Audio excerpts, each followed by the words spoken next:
Recordar a nuestros maestros, un programa para reflexionar problemas de nuestro tiempo a la luz de los grandes pensadores.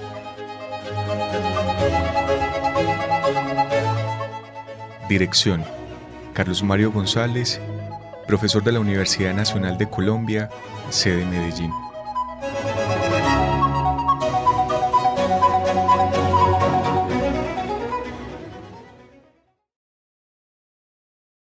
Sean bienvenidos al programa Recordar a nuestros maestros, programa que se transmite por la emisora de la Universidad Nacional de Colombia, sede Medellín, Radio UNAL Medellín, y se realiza por la Fundación Biblioteca Franz Kafka, que se encarga a su vez de retransmitirlo a través de sus redes sociales. Soy Carlos Mario González. He venido tratando de delinear una reflexión en torno a un texto muy importante de la obra de Kafka, que es La colonia penitenciaria. En términos generales, Kafka es un pensador que desnuda las verdades más profundas, más desconsoladoras y me atrevería a decir más desesperanzadoras respecto de la condición humana. Hay una frase de Kafka que es muy conocida, pero que es muy acertada en su formulación, en mi opinión, y que es casi paradigmática de lo que fue su posición tanto en la vida suya, como en la ejecución de su obra. Esa frase de Kafka dice: la verdad es difícil, pero nos ayuda a vivir y a morir. La vida de Kafka fue una consecuencia permanente de su posición ante la verdad, pero su obra es también un esfuerzo por permitir que aflore una verdad o un juego de verdades sobre el ser humano que no son ni de lejos gratas para éste, pero que finalmente es lo que somos, y es mejor contar con lo que somos que vivir en el juego de las ilusiones. La literatura de Kafka va al fondo de nuestra experiencia humana y devela no solamente realidades poco satisfactorias para nosotros mismos, revela verdades que señalan esa especie de sin salida en que estamos los seres humanos, sino que también en esa literatura Kafka muestra tal vez lo inútil de los ideales que nos hemos forjado.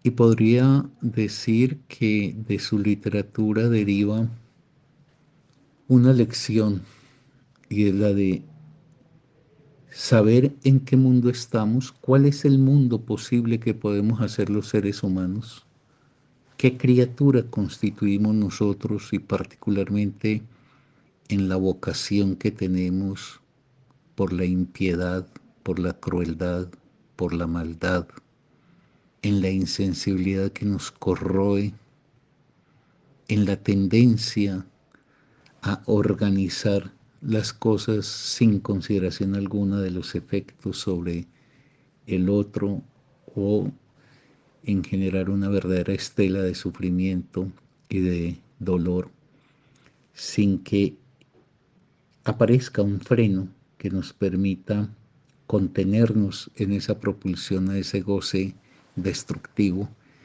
y organizar unas relaciones más amables con la vida. Es cierto que en la humanidad hay también un contrapunto a esta tendencia a la destrucción tanto de orden social como la destrucción que encarna el propio sujeto, todos, sin excepción. Y digo que es cierto que hay un contrapunto, hay también luchas por tratar de generar relaciones que sean justas, relaciones que sean civilizadas en el sentido de darle dignidad y respeto a la vida humana, al ser humano en general.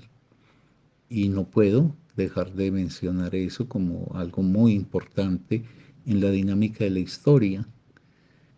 Pero finalmente parece que quienes pugnan porque la humanidad haga una experiencia en su efímera presencia en la vida, haga una experiencia en la cual, para decirlo de forma sintética, el otro importe y sea tenido en cuenta y nos podamos identificar con el otro en las dichas, pero sobre todo en las desdichas, que quienes propugnan por alcanzar una humanidad así hacen una tarea no solamente loable, sino necesaria, pero es una tarea que parece cada vez más ser una resistencia contra la avalancha poderosa de todo lo que encarna lo peor y de una cierta adherencia generalizada hacia la destrucción. Destrucción que se ejecuta en forma activa por algunos, los mentores de ella, los que la organizan, los que la planifican, los que finalmente la ponen en marcha, pero que también, y esto es muy importante decirlo, tiene que ver con la anuencia, con la aceptación, con la legitimación que el grueso de la humanidad le da a quienes entran en forma práctica al ejercicio del exterminio, de la crueldad, del dolor. Kafka seguramente fue muy consciente de eso en su vida.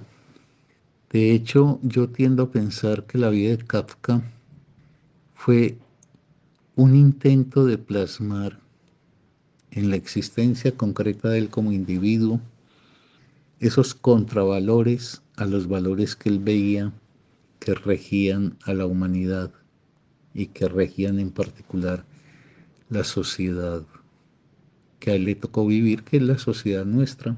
La distancia entre Kafka y nosotros está simplemente en la potenciación de la capacidad racional para generar la destrucción y en la acentuación de las actitudes de desdeño, de indiferencia, de indolencia ante el sufrimiento humano.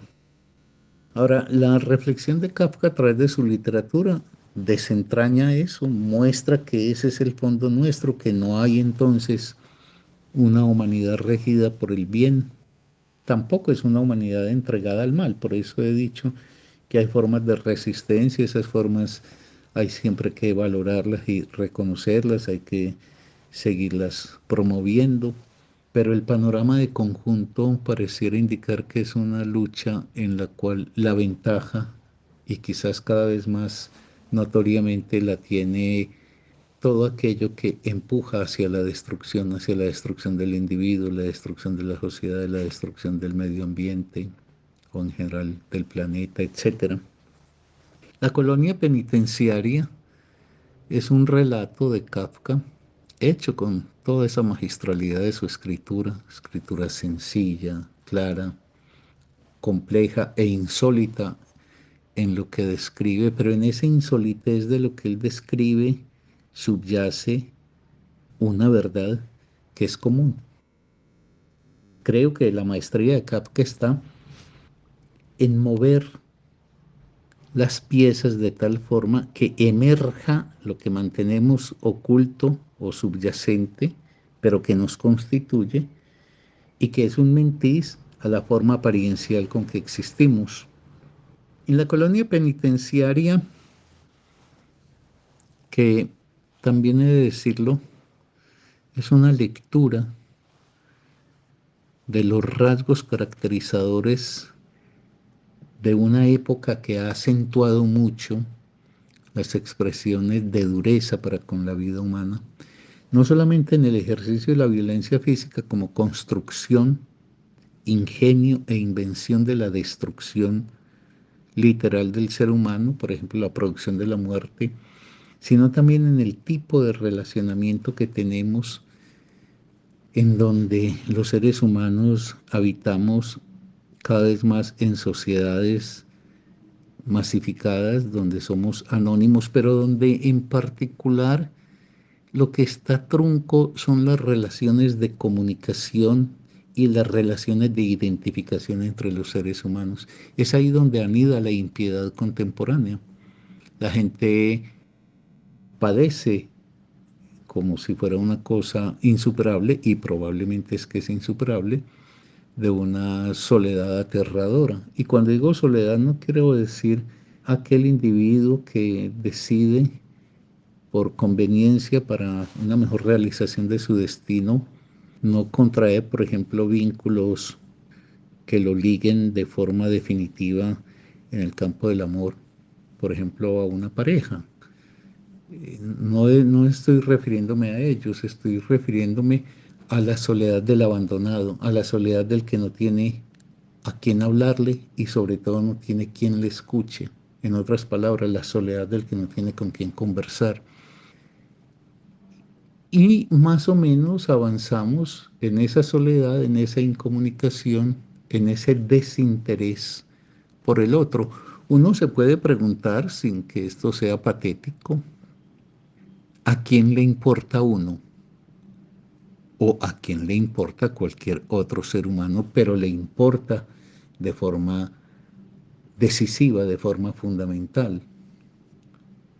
Incluso en las relaciones cordiales se puede decir que se encubre, es como una especie de pintura tenue que realmente encubre un desentendimiento y un desinterés por el destino del otro. Por eso, por ejemplo, a esta soledad en que vivimos, a esta incomunicación, se le corresponde también el olvido inmediato de las personas, y no solamente en la muerte, sino en su sufrimiento. Si uno se pregunta, vuelvo a ella, ¿a quién le importa a uno? Realmente, si miramos las cosas de frente, la respuesta tiene de cualquier cosa menos de halagadora. Cada uno es materia prima de un rapidísimo olvido. Y no lo estoy diciendo en un sentido de quejumbre. Yo creo que Kafka lo que va poniendo a flote es esa condición trágica del ser humano. Esa condición trágica de un ser que tiene que hacer una vida a sabiendas de que finalmente la muerte deshará lo que él haya hecho, pero de otro lado, esa condición en donde el ser humano, por rasgos constituyentes de él, no provistos por la naturaleza, sino precisamente por su inscripción como ser de la cultura en el lenguaje, establece una muy difícil relación con el semejante. El semejante es de un lado una necesidad, de otro lado una repelencia. Y según ciertos modelos culturales y patrones sociales se va acentuando una de las dos tendencias hasta volverla hegemónica frente a la otra. Probablemente en nuestra época es una sociedad de la acentuación de la soledad, de la incomunicación y del olvido, y por ende de la indiferencia. Por eso es una época que puede pasar de largo. Vivimos en la época más cruenta de la historia de la humanidad, y de una humanidad que ha sido cruenta siempre. O sea, si uno dirige la mirada a cualquier momento de la historia, encontrará siempre esos hitos en donde la vileza humana, la sevicia humana se manifestó. Nunca hubo tiempos donde el ser humano tuviera un respeto a la integridad física y moral de su semejante. Lo que ha hecho nuestra época, y creo que es lo que la colonia penitenciaria va presentándonos, es mostrar, o perdón, lo que ha hecho nuestra época es acentuar la capacidad de destrucción, y yo he querido decir de deshumanización, pero entendiendo por ello, y debo repetirlo porque en el programa pasado lo mencioné, que yo no entiendo deshumanización como que perdiéramos la verdadera naturaleza nuestra, que sería una humanidad que nos propendería al bien, a la buena relación con el otro. No, el ser humano es desde el vamos de su vida un ser desdoblado entre una tendencia a aproximarse al otro y una tendencia a hacer del otro un objeto para su poder, para el ejercicio de su fuerza, para el ejercicio de su utilización en beneficio propio, etc. En Kafka, lo que entonces se va dando es que esta época aparece en sus diversas obras mostrando ese cariz que la hace particularmente violenta y que la hace sin ninguna duda la época más violenta de la humanidad. De aquí hay una paradoja, porque Kafka está sacando a la luz algo que va contra los ideales y contra la autorrepresentación benévola que había venido haciendo particularmente la sociedad occidental, aunque en esto ninguna cultura de la humanidad ni sociedad queda exonerada del mismo criterio de ser feroz, destructiva, etcétera, de tener pues esa faceta. Lo que sucede es que el siglo XX y XXI, con el potentísimo desarrollo científico-técnico, ha emplazado condiciones cada vez más apropiadas para la destrucción. Y eso lo vemos pues en el sinfín de guerras, de expresiones genocidas, de masacres, de destrucción, y esto en el orden pues colectivo, en lo que tiene que ver con la organización de esa pulsión de muerte a partir de las formas que la ciencia y la técnica le proveen a los estados. Pero esto hay que insistir, es posible que se den los estados porque habita en el interior de cada sujeto. En la colonia penitenciaria, voy a decirlo así, contando con que hay oyentes que quizás no lo hayan leído, pero que esto les pueda servir de ánimo y aliento para que lo hagan. La colonia penitenciaria es un relato en el cual esencialmente hay 5 protagonistas. Es, como lo dice el término, una colonia penitenciaria, un lugar de encierro y de ejecución de penas. Habrá que examinar eso y lo haré seguramente en el próximo programa, cuáles son las características de la penalización que se pone en juego en esa colonia y que es una penalización que se corresponde tal cual con los rasgos medulares de la cultura de nuestra época y de esta cultura que se ha venido pues desplegando de forma cada vez más autorizada y legítima a lo largo del siglo XX. Decía, hay 5 personajes. El personaje que aparece allí en el relato como el oficial. ¿Quién es el oficial? El oficial es el agente encargado de la consumación del daño sobre otro. El oficial es, por decirlo así, el operador de la destrucción sobre el otro. Y tiene una peculiaridad, y este es un rasgo que podemos encontrar, ya sea de forma evidente o de forma implícita, en todos aquellos que operan la destrucción del otro, es decir, quienes planean un bombardeo, desatan sobre una ciudad la destrucción a través de, por ejemplo, descargarles bombas, etcétera. Es alguien que está gozoso con su técnica y está identificado con su tarea. Eso es lo terrible, que el que opera ese ejercicio del mal, que tiene que ver con volcar sobre el otro, sobre aquel que en este caso está penado, la destrucción suya, el que opera ese ejercicio encuentra en ello un goce. No es que haya un desdoblamiento y sea algo que se hace contra él, sino que lo hace gratificado y para eso podrá encontrar todos los elementos de sustentación posibles. El otro es un criminal, el otro es una raza inferior, el otro, etcétera, etcétera. Hay un segundo personaje que es el ayudante del oficial.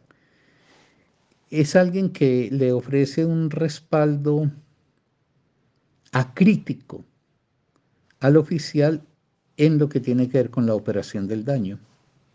El ayudante es alguien que funciona bajo la orden del oficial. El oficial goza con lo que él realiza y tiene ese funcionario suyo que ejecuta lo que hace sin que en este funcionario, en el ayudante, haya ninguna reflexión crítica respecto a lo que él ejecuta. Eso es también propio de una época en donde desde soldados hasta burócratas ejecutan funciones y operaciones que pasan por fuera de cualquier tamiz crítico que ellos puedan realizar. Entonces, lo que caracteriza al ayudante, ya lo he dicho, es que la vida es hacer lo debido, es decir, lo que le ordenan a uno. Hay un tercer personaje que es el condenado. El condenado es el ser humano devenido cosa desvalorizada por completo.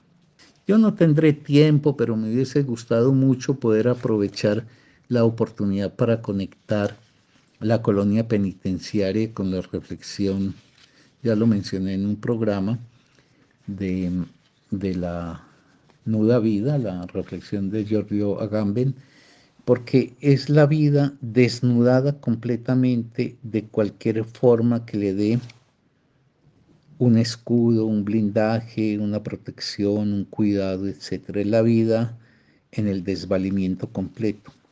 Ese es el condenado y son los condenados pues de nuestro tiempo. Son las poblaciones enteras que por una decisión en el Pentágono quedan condenadas a desaparecer. Son las personas que estuvieron en los campos de concentración del del nazismo, pero también extendidas esas formas de aplicación de una mezcla de la tecnología con el ejercicio de la impiedad completa sobre el semejante que se desarrollan en Camboya, en Vietnam, que ejecutó Estados Unidos cuando descargó la bomba sobre Hiroshima y Nagasaki, etcétera. Es la vida humana completamente desvalorizada, la vida humana como una ficha que se puede mantener o hacer desaparecer sin importar ninguna consideración sobre los contenidos propios de esa humanidad. Y hay un cuarto personaje que es el viajero. Bueno, en el caso del condenado, él ha interiorizado su nulidad. Es que una cosa muy específica en ese relato de Kafka es que el condenado, digamos, se ha nulificado completamente. Es decir, su nuda vida ha quedado apropiada por él y se considera realmente como alguien que no tiene ni peso, ni derecho, ni lugar. Hay un cuarto personaje que es el viajero. El viajero es como un extranjero que llega y a quien le ofrecen el espectáculo de lo que va a ser el cumplimiento de la sentencia, se lo ofrecen como un espectáculo, que es también un rasgo de nuestro tiempo. Todo es un espectáculo. Y nos tenemos que ofrecer como espectáculo. Y nuestro anhelo es ser espectaculares y que seamos observados como somos observadores. El viajero es un contemplador pasivo. Es alguien que observa, puede tener incluso algún tipo de reato frente a lo que ve. Puede ser que eso no le parezca correspondiente con el progreso, pero eso no se traduce a una sensibilidad y mucho menos a una acción, a un gesto de rebeldía frente a eso que él está contemplando. Entonces, el viajero es alguien que si aparenta un desinterés respecto del aparato del cual hablo enseguida y de la función de suplicio que él realiza, no hay ninguna fuerza reactiva en ese viajero. Es decir, es una especie de despliegue de la atrocidad con soportes tecnológicos, funcionarios que ponen en operación eso, ante una relativa indiferencia y una insensibilidad generalizada, pues en este caso encarnada en el viajero, pero que podríamos extenderlo al análisis de la sociedad como generalizada en nuestro tiempo. Pero hay un quinto personaje en este relato de Kafka, que es un personaje central y fundamental. Es el personaje protagónico, es el centro de gravedad del relato y es la máquina de suplicio, la máquina que ejecuta la muerte a la par que va torturando al condenado. El aparato propiamente dicho es lo que capta toda la atención en el relato. Entonces, lo que Kafka va mostrando es cómo la máquina, cómo la técnica, que es un producto de la creatividad humana, del conocimiento y de la inteligencia humana, es decir, de lo que podríamos llamar virtudes de nuestra especie, el desarrollo de nuestra inteligencia, el conocimiento, la capacidad creativa que tenemos, de pronto, sí, son cualidades humanas, pero de pronto devenidas al servicio de producir, de elaborar, de crear, de forjar la destrucción, el daño. Y en ese sentido el aparato concebido y realizado para la ejecución del semejante, es decir, para producir la muerte. Y ese es el espectáculo al que estamos asistiendo permanentemente en los tiempos nuestros, con el poder absolutamente avasallante que la tecnología le ha ofrecido, por ejemplo, al acto bélico, la destrucción sin misericordia de poblaciones y una especie de normalización de la cosa. Es decir, el que se vuelve el héroe del asunto es el aparato, el misil, la bomba, etcétera. El oficial pues es el que se encarga de gestionar la buena ejecución de eso y tiene los ayudantes, los que se encargan a su vez de que la cosa produzca el efecto sobre los destinatarios, en fin. Pero todo eso lo que muestra es que en un rasgo de inhumanidad, el aparato técnico forjado y concebido para la destrucción se vuelve el gran protagonista en el relato de la condena, de este relato, pero en la vida contemporánea, es el gran protagonista de la suerte y del destino de nosotros como especie. Por eso, y así sea de forma pues tan escueta como me es posible decirlo en esta ocasión, la literatura de Kafka es una literatura que mira nuestro tiempo y lo ve en las verdades profundas que subtienden la forma en que vivimos y en que aceptamos la vida, los valores en que la desenvolvemos. Y en ese sentido, la literatura de Kafka enuncia verdades que nos son muy dolorosas y frente a las cuales no hay en él ningún tipo de propósito, de ilusión, incluso a veces pienso yo, ni de esperanza. Pero seguiremos en el último programa abordando este texto y bregando a conectarlo con esas realidades contemporáneas de nuestro tiempo. Hasta pronto, amables oyentes.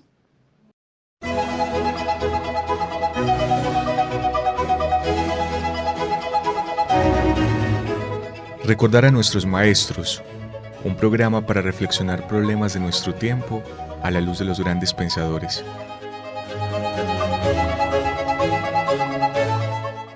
Dirección: Carlos Mario González, profesor de la Universidad Nacional de Colombia, sede Medellín.